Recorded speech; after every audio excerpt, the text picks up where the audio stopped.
শেরপুর জেলার ঝিনাইগাতী উপজেলার সদরের বাজারের বেহাল অবস্থা জনজীবনের চরম কষ্টের কারণ হয়ে দাঁড়িয়েছে।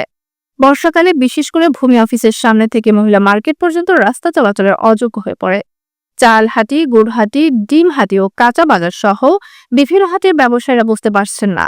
এর ফলে স্থানীয় ব্যবসায়ী ও সাধারণ মানুষের দুর্ভোগ বাড়ছে। এলাকাবাসী জানান, রাস্তার বেহাল অবস্থার কারণে শিক্ষার্থী সহ হাজার হাজার মানুষ যাতায়াত করতে সমস্যায় পড়ছেন।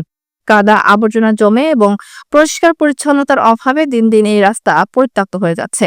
স্থানীয় বাসিন্দা আবুল কুদ্দুস বলেন, এই রাস্তা অত্যন্ত গুরুত্বপূর্ণ হলেও কেউ এর সংস্কারের দিকে দৃষ্টি দিচ্ছে না। দ্রুত সংস্কার না হলে আমাদের দুর্ভোগ আরো বাড়বে। আরো এক স্থানীয় আমিনুল ইসলাম আশা প্রকাশ করে বলেন, সংশ্লিষ্ট কর্তৃপক্ষ এই রাস্তার দ্রুত সংস্কার করলে জনসাধারণের চলাচলের পথ সুগম হবে।